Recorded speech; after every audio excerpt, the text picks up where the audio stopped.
He didn't even look nervous, just calm, smiling, like someone announcing a policy change at a staff luncheon. Due to restructuring, Logan said, folding his hands neatly on the table. We'll be adjusting your compensation, effective this Friday. Your salary will be reduced by $2,700 monthly. I sat there, still holding the travel folder from my Seattle trip.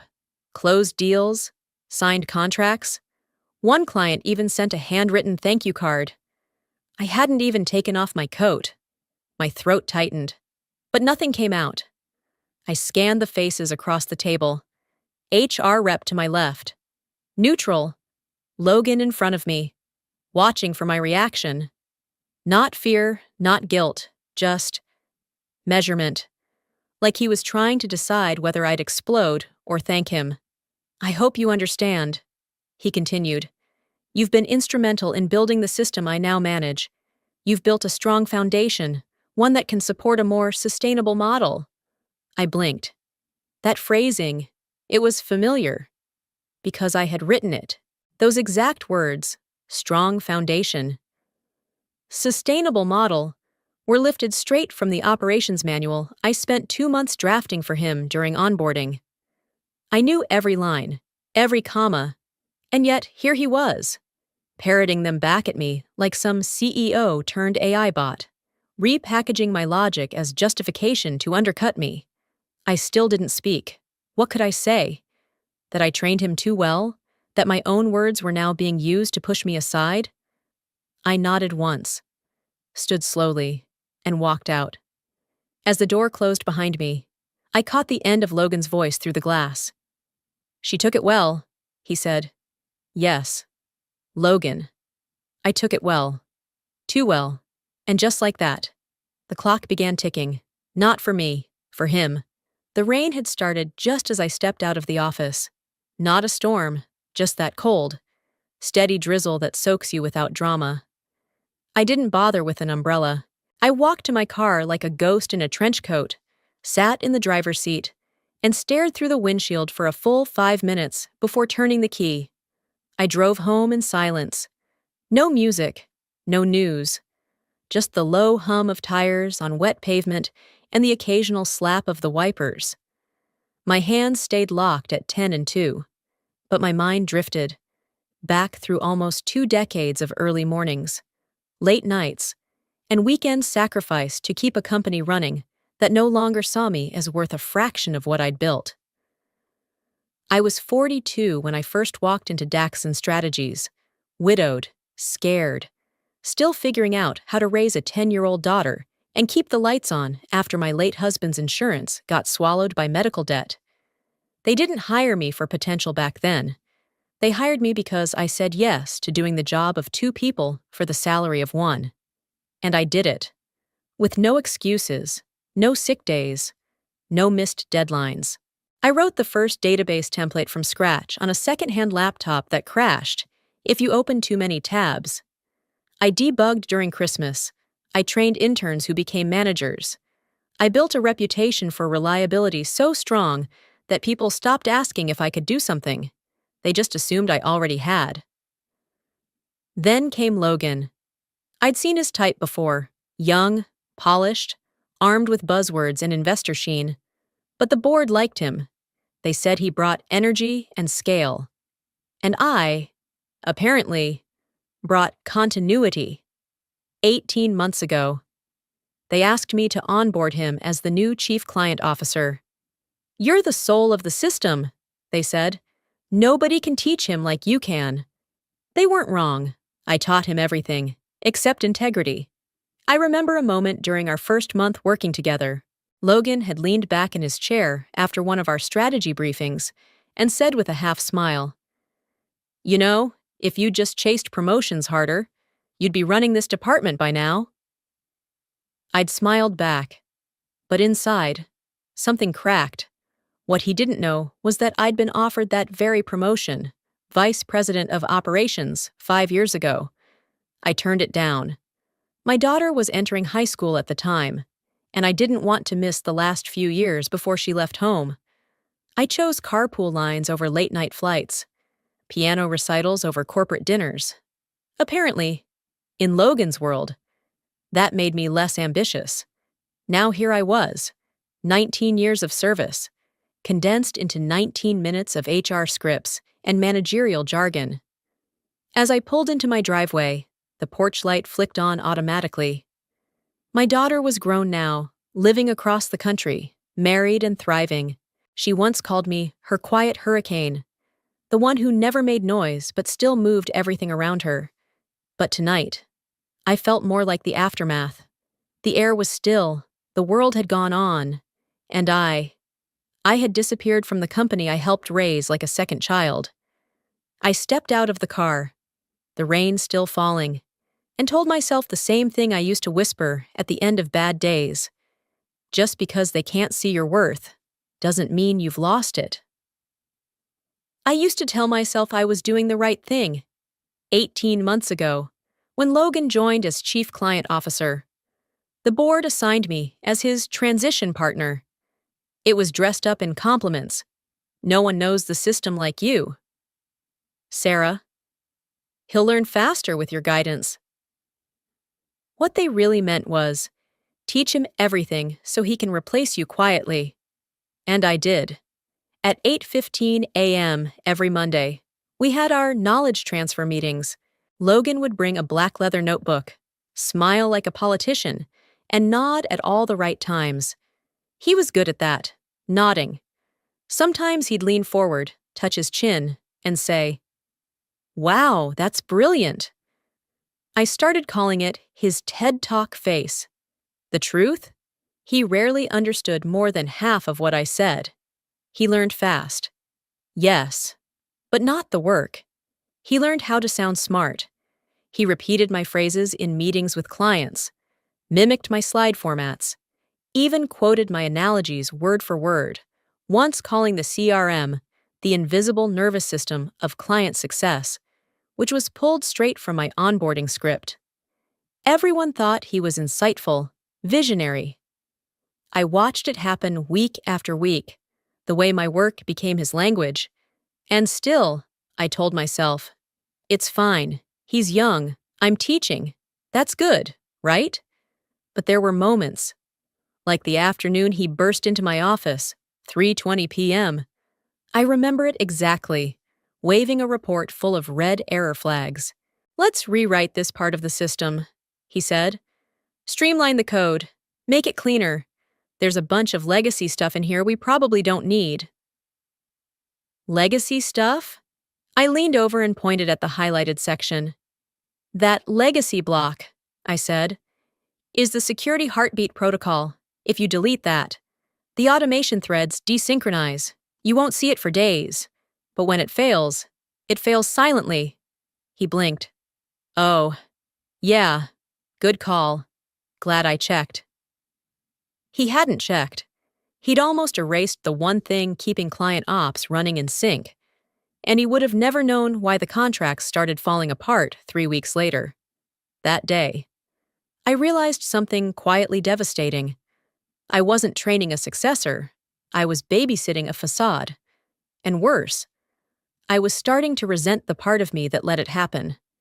I used to think of myself as a builder, but lately, I felt more like a fading architect watching someone hang neon signs on a cathedral I'd carved by hand. I didn't retaliate with anger. I rewrote everything, with silence, the day after Logan nearly deleted the heartbeat protocol. I sat at my desk at 7:40 a.m., staring at the lines of code I'd lived in for 19 years. For the first time, I looked at it not as a creator, but as a guardian preparing for absence. If I was no longer seen as essential, then I needed to let the system prove it. And so, I began. Quietly, carefully. I layered in a series of fail-safes, what some might call redundancies. But I knew better.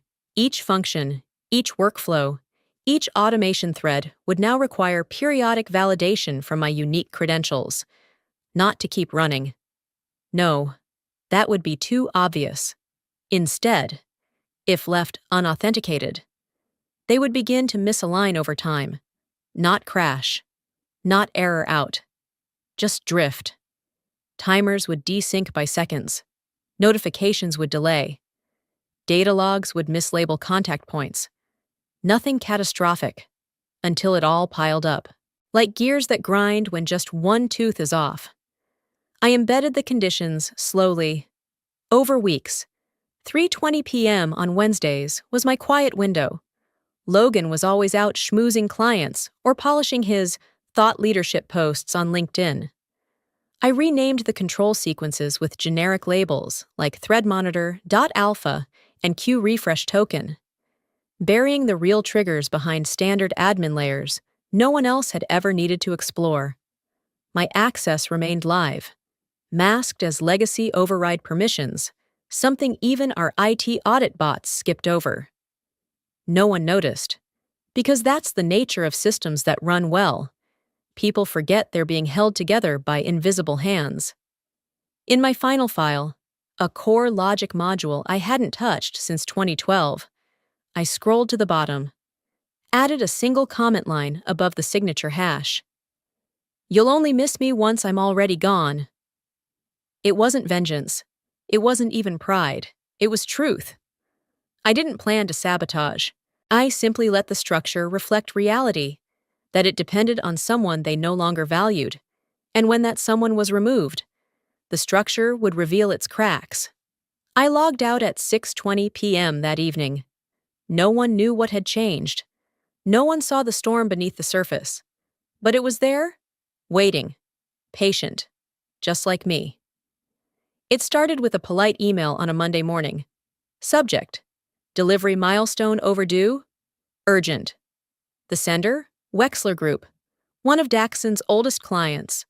Reliable, patient, fiercely detail-oriented, the kind of client who never complains unless they've already triple-checked themselves.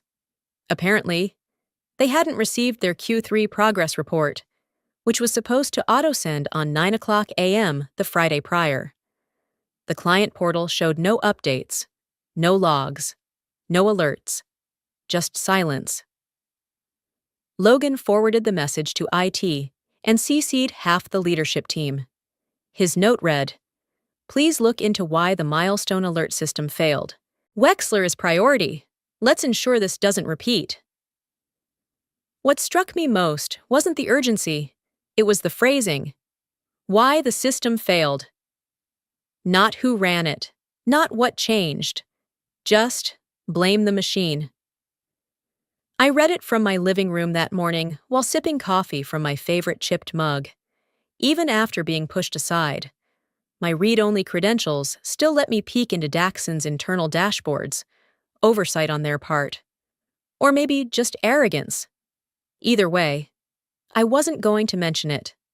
I logged in, navigated to the heartbeat panel I once updated every Friday at 11:30 a.m. without fail.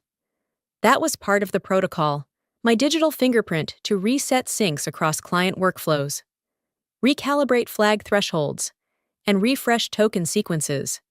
But I'd been gone for exactly 7 days. And sure enough, the dashboard looked off. Where there should have been smooth green status bars under each client module, there were pulsing red zones, 7 of them. Wexler's was just the first. The others? On countdowns. Silent, precise. Like ticking fuses in a machine no one realized was rigged for time delay. Not destruction. It wasn't sabotage. It was decay by design. Without that credential renewal, the flag system hadn't failed. It had simply expired. Like a living body forgetting to breathe when the mind steps away. I leaned back, watching the numbers shift. Each red zone had a unique timeline. The way I built it, the system would begin delaying responses, misaligning task queues, and skipping alerts. Just by seconds at first, then minutes, then days. A slow unraveling, too quiet to trigger alarms, too erratic to trace. Logan wouldn't understand it. It would blame unexpected data behavior. But I knew. I had known from the start. And so I smiled. Not with vengeance. With validation. They thought removing me would save them $2,700 a month.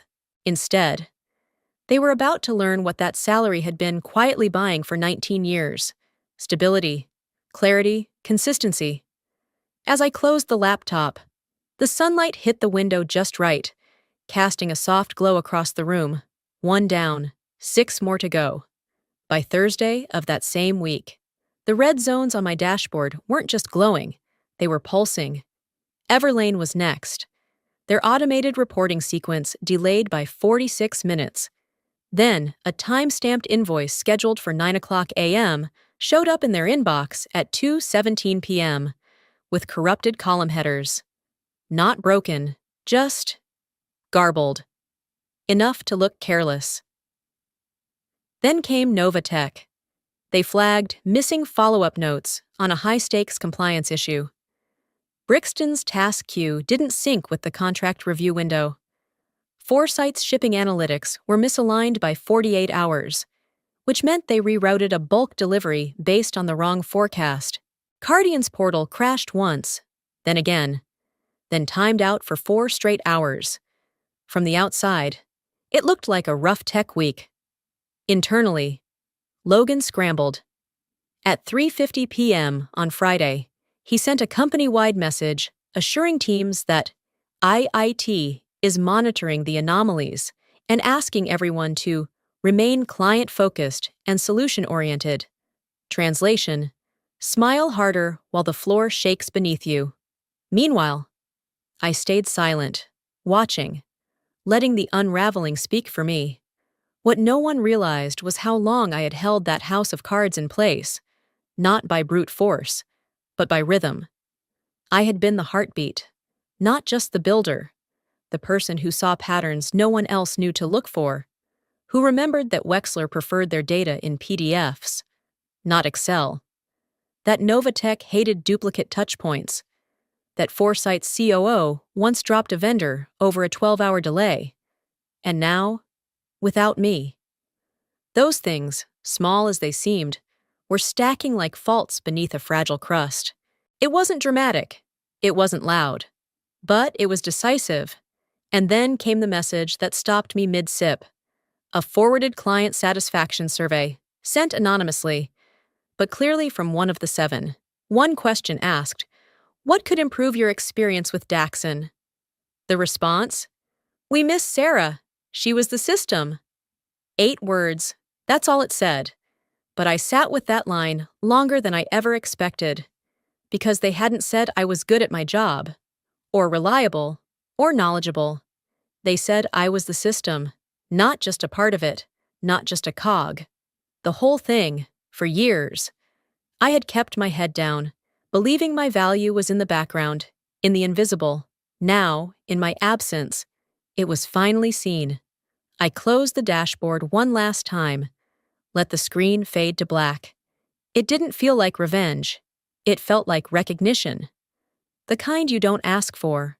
The kind you earn by simply never letting the system break, until you leave it to speak for you. The first sign of panic came in the form of a typo. At 7:22 a.m. on Monday, Logan sent out a hastily written company-wide memo titled Systems Stability Plan. Not stability. Stabili. He never corrected it. The email was a jumbled mess of vague reassurances and buzzwords. Something about restructuring internal frameworks, strengthening client engagement pipelines, and recalibrating our operational posture. But beneath the fog of corporate speak, one thing was clear. He was losing control. My phone buzzed twice that morning, both calls from HR.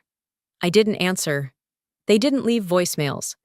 By 9:40 a.m., I'd already seen the leaked screenshot.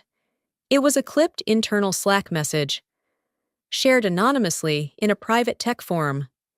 One of Daxon's mid-level devs had posted a line from an emergency strategy meeting. The line was highlighted in bold red and attributed to Logan himself. "We have no idea how the system is built. Not, we're having issues. Not, it's being investigated. Just raw confession. We don't know." I stared at the screen, one eyebrow raised, slowly sipping my coffee. Not out of spite, out of distance. The detachment wasn't fake, it was earned, for the first time in years. I didn't feel tied to Daxon's pulse. I didn't feel like I owed them clarity, cleanup, or comfort. I was no longer their lifeline. I was the gap they created, and now had no idea how to bridge. Around 11:12 a.m., I received a message. Not from HR. Not from Logan. It was from Becca, a colleague I hadn't spoken to since the week I left. We weren't close, just two people who'd shared more deadlines than conversations. Her message was short. I wish we had protected you better. No punctuation, just that line, quiet, heavy. I sat with it longer than I expected. It wasn't an apology, it wasn't a request. It was something softer. Regret, maybe, or clarity that came too late. Either way, it didn't change anything, but it reminded me I hadn't been invisible, just silently watched, silently underestimated, and now silently vindicated. By 1:30 p.m., another department lost access to their project tracking tools. Client teams were reverting to spreadsheets, Slack channels filled with confused threads and conflicting directions. But I didn't refresh the dashboard. I didn't check the logs. I didn't even open my laptop again. Instead, I walked down to the corner cafe, sat by the window, let the midday sun cut through my coffee like honey through tea. The chaos wasn't mine anymore. And the silence? It finally felt like peace, not exile. Let them chase the ghost of the system. I wasn't hiding. I was just done. The first email came in at 8:57 a.m. on Wednesday. Subject: quick follow-up, private consultation. It was from Novatech's COO, Erica Maddox, a sharp, composed woman I'd worked with for over a decade. We'd exchanged hundreds of project updates and quarterly reports over the years. But never like this. The body of the message was short, almost cautious. Hi, Sarah. We heard you've stepped away from Daxon. If you're available for a quick consult this week, we'd really appreciate your insight. We've run into some inconsistencies, nothing urgent, but we value your perspective. No attachments, no fluff, just a professional lifeline wrapped in understatement. 10 minutes later, I replied. 20 minutes after that. I had a calendar invite for 3:00 p.m. the same day. We met over video. Erica wasn't alone. Two senior project managers joined, along with Novatech's CEO, Robert Kim. I hadn't expected that. They didn't waste time on pleasantries. Robert leaned forward and said, "Logan told us you'd retired." His tone was flat, not angry, not surprised, just knowingly amused. Erica cut in gently. "But you replied to my email faster than Daxon responded to 3 open support tickets last week. So we figured, maybe Logan wasn't telling the full story." I smiled. I didn't retire. I was restructured. There was a pause. Tight. Intentional. Then Robert nodded slowly. "That explains the breakdowns." They walked me through what had happened. Late responses, misaligned data fields, auto-generated emails, missing key compliance phrasing. Exactly the type of subtle failures that came from systems misfiring beneath the surface. I didn't gloat. I listened. I asked the right questions. And when I offered a quiet summary of the problem, without notes, they all nodded like people hearing the truth they'd already suspected, but needed confirmed.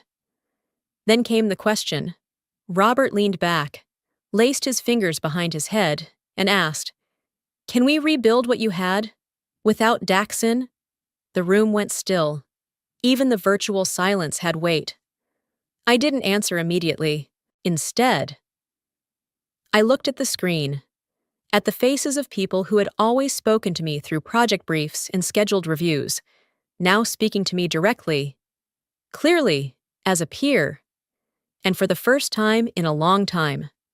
I didn't feel like a hidden architect. I felt like the blueprint itself. "Yes," I said, calmly. But it has to be built right this time, clean, clear, and owned. Robert smiled. We're ready when you are.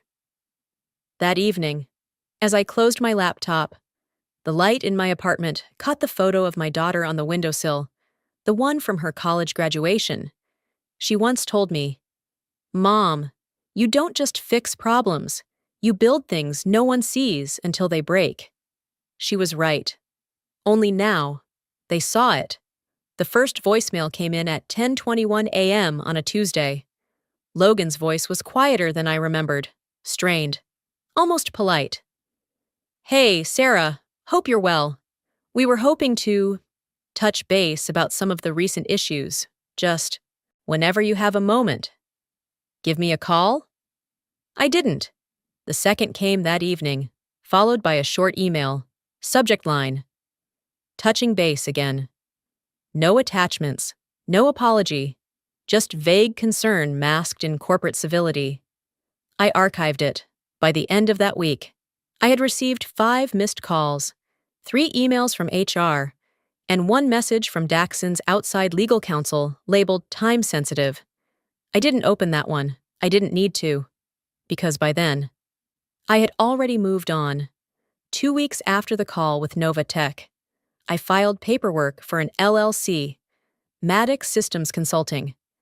I registered it from my kitchen counter at 9:30 a.m. while my tea steeped. I didn't need office space. I didn't want employees. I just needed 1 laptop, 1 chair, and the years of infrastructure that lived in my head.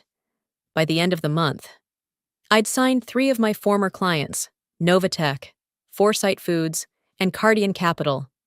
Not out of loyalty, out of trust. They weren't chasing a company name. They were following the person who'd kept them running without fanfare for over a decade. I worked my own hours, walked to the park at 2:00 p.m., took calls barefoot, laughed again, slept in on Thursdays. Nothing extravagant, just mine. For the first time in 20 years. I wasn't managing damage control. I wasn't babysitting executives. I wasn't compensating for anyone's gaps in competence. I was building something where I controlled the rules. And Daxon? They kept spiraling. A year to the day after I left, I met Erica from Novatech for coffee. Midway through our catch-up, she said casually, Did you hear? Daxon's suing someone, apparently. They think whoever rewrote the system sabotaged it. They're calling it malicious design. I blinked. Rewrote? I hadn't touched a line of code in over a year. All I'd done was let my credentials expire.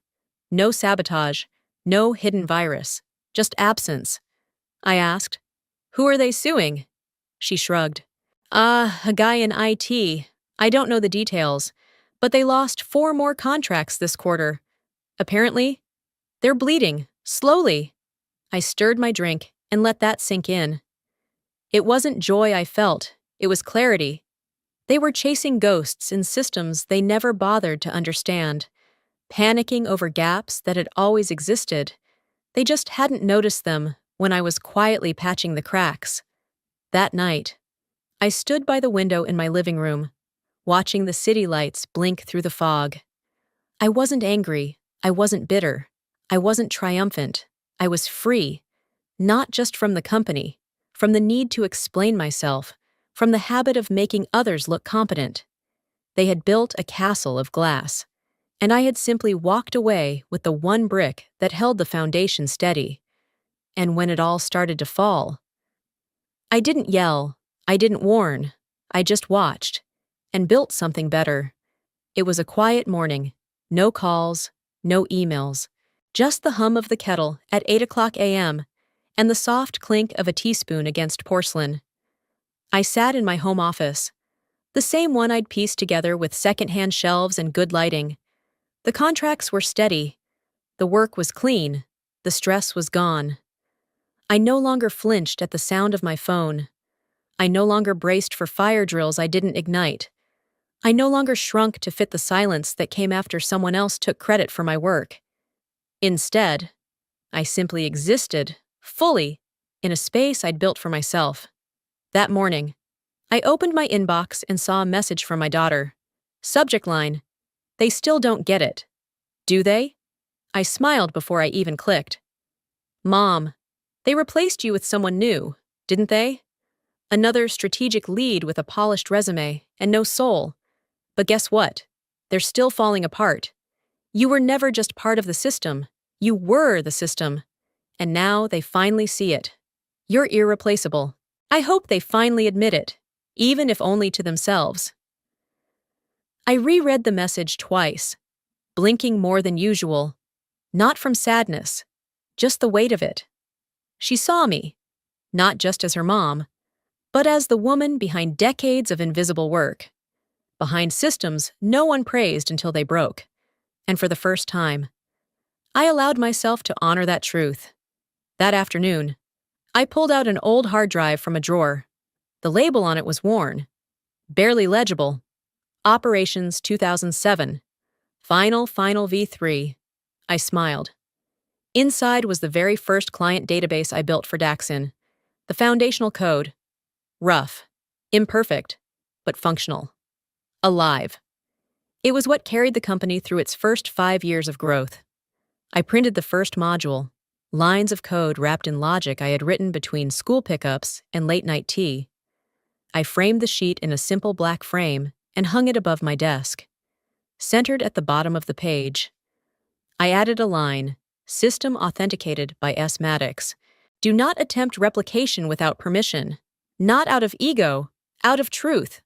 The world doesn't always recognize what's holding it together until it starts to come undone. That was me.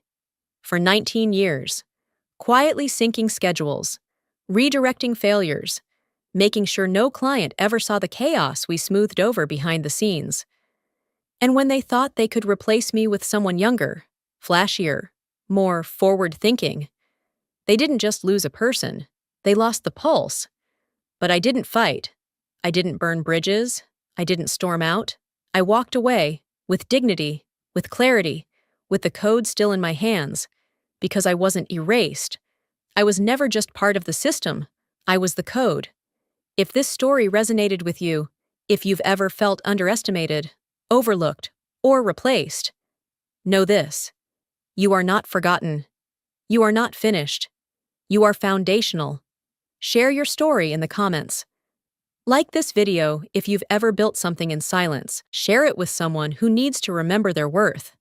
And don't forget to subscribe for more stories like this, because your experience matters. Always has. Always will.